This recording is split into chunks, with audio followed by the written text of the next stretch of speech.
Tahun 2003, negara digemparkan dengan penemuan mayat seorang wanita dalam keadaan tertiarap di lantai dengan kepala dibungkus dengan sarung bantal, cebisan tuala dalam mulut sambil tangan dan kakinya diikat dengan wayar setrika. Namun sehingga ke hari ini, pembunuh wanita ini masih bebas dan kes ini tergantung sepi tanpa penyelesaian. Seorang peragawati fashion sambilan, Norita Samsudin, ditemui mati dalam keadaan bogel dengan leher dijerut sarung bantal manakala tangan serta kaki diikat dengan wayar setrika di rumah sewanya di kondominium Puncak Prima, Sri Hartamas. Kes pembunuhan Norita Samsudin, leher dijerut sarung bantal, tangan dan kaki diikat dengan wayar setrika.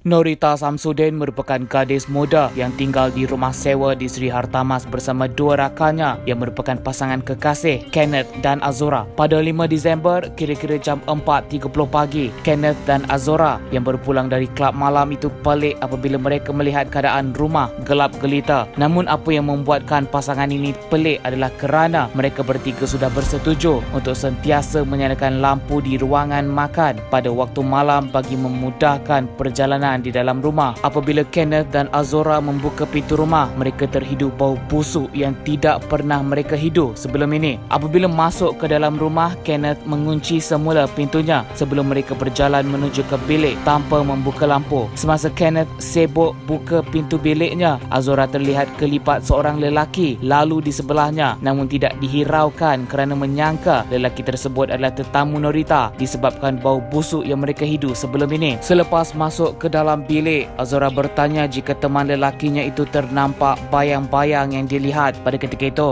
Namun lelaki tersebut mengatakan tidak dan menganggap itu hanyalah imajinasi Azora. Berhati gusar, Azora membuat keputusan untuk keluar dari bilik dan mencari lelaki yang dilihat sebentar tadi. Namun selepas melihat bahagian dapur dan ruang tamu, dia tidak menjumpai sesiapa, namun melihat pintu rumahnya tidak berkunci. Masalahnya, Azora yakin yang teman lelakinya itu sudah kunci pintu tersebut. Pasangan yang curiga itu kemudiannya memanggil nama Norita beberapa kali namun tidak tersahut sebelum Azora meminta Kenneth untuk turun ke pondok pengawal dan periksa sekiranya ada tetamu yang datang ke rumah mereka atau sudah dipecah masuk. Sementara menunggu Kenneth, Azora perasan yang pintu bilik Norita terbuka sedikit. Dia cuba mengintai ke dalam, namun kerana keadaan gelap, wanita ini membuat keputusan untuk membuka lampu bilik itu dan melihat keadaan bilik tersebut berselerak, namun kelibat Norita tidak kelihatan. Sambil memanggil nama Norita, Azora menarik selimut yang menutupi katil dan melihat Norita terbaring dalam keadaan tertiarap dalam keadaan bogel sambil tangan dan kakinya diikat dengan wayar setrika dan kepala dibungkus dalam sarung bantal. Azora yang panik dengan apa yang dilihatnya itu terus masuk ke dalam bilik dan bergegas menuju ke arah tingkap untuk memanggil Kenneth. Ketika inilah dia perasan seorang lelaki sedang berjalan menuju ke pondok pengawal sambil menyarungkan baju. Azora merasakan lelaki tersebut adalah lelaki yang sama dia nampak dalam rumah tadi dan menjerit meminta lelaki itu berhenti sambil bergegas turun ke bawah untuk menahan lelaki tersebut dan meminta pengawal di sana melakukan perkara yang sama, tapi pengawal tersebut mengatakan yang dia tidak nampak sesiapa pun. Lalu di situ, Kenneth kemudiannya meminta ketua pengawal untuk naik ke rumah bersamanya. Bila sudah masuk ke dalam bilik, Kenneth melihat keadaan Norita tertiarap seperti ditemui Azora dan cuba memanggil nama wanita ini beberapa kali tetapi tak ada sahutan. Kenneth kemudiannya membuka sarung bantal yang membungkusi kepala rakan serumahnya itu sebelum menemui sarung bantal peluk yang digunakan untuk mengikat mulut Norita. Apabila sarung bantal peluk itu dibuka, secebis tuala muka jatuh keluar dari mulutnya. Lelaki ini cuba untuk sedarkan Norita dengan memberikan bantuan CPR namun gagal dan terus menelefon pihak polis yang kemudiannya mengesahkan Norita telah pun meninggal dunia. Pihak polis menjalankan siasatan mereka dengan mengambil bahan-bahan bukti termasuk tilam, beberapa helai tisu dalam bakul sampah yang mempunyai kesan air mani dan wayar yang digunakan untuk mengikat Norita. Dari bahan-bahan bukti ini, pihak polis menemui beberapa sampel DNA. Satu adalah milik Norita, manakala yang lain adalah milik dua lelaki lain. Salah satu DNA lelaki yang ditemui adalah milik Hanif Basri Abdul Rahman, dipercayai teman lelaki Norita yang datang sendiri ke balai polis untuk menyerah diri.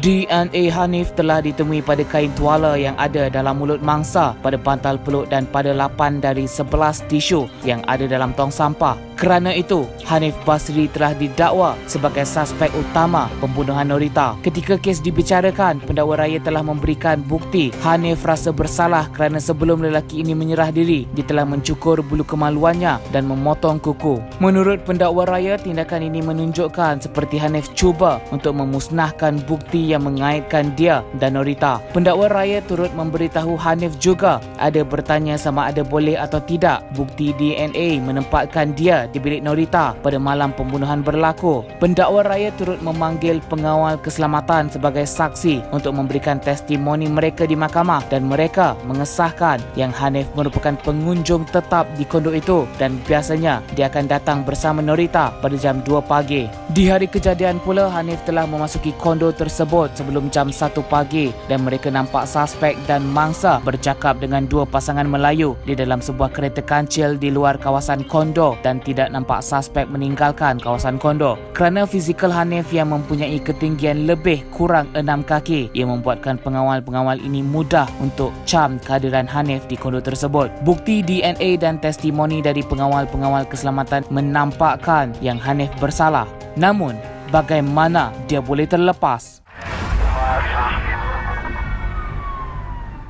Walaupun bukti menunjukkan Hanif mungkin bertanggungjawab atas kematian Norita, ada beberapa persoalan berbangkit yang tidak dapat menjelaskan sama ada Hanif adalah pembunuh sebenar. Ini disebabkan testimoni yang diberikan oleh pengawal keselamatan hanya menunjukkan yang Hanif ada di kondo tersebut ketika waktu pembunuhan dan bukan membunuh mangsa. Sampel DNA pula walaupun jelas menunjukkan Hanif melakukan hubungan seks sebelum mangsa meninggal dunia, ia tidak membuktikan lelaki itu merupakan orang terakhir bersama dengan mangsa. Tambah merumitkan keadaan, mahkamah turut mengetahui dua pengawal tersebut telah memberikan testimoni lain kepada pihak polis dan menukar cerita mereka beberapa kali. Kenyataan awal mereka mengatakan yang mereka melihat Hanif di kondo tersebut sehari sebelum pembunuhan berlaku. Pengawal-pengawal ini cuba memberitahu ketika disoal siasat oleh pihak polis, mereka berada dalam keadaan panik dan gagal untuk mengingati apa yang berlaku. Kerana ini, mahkamah telah menolak testimoni dari dua pengawal keselamatan ini. Hakim kemudiannya membuat keputusan untuk membebaskan Hanif atas 4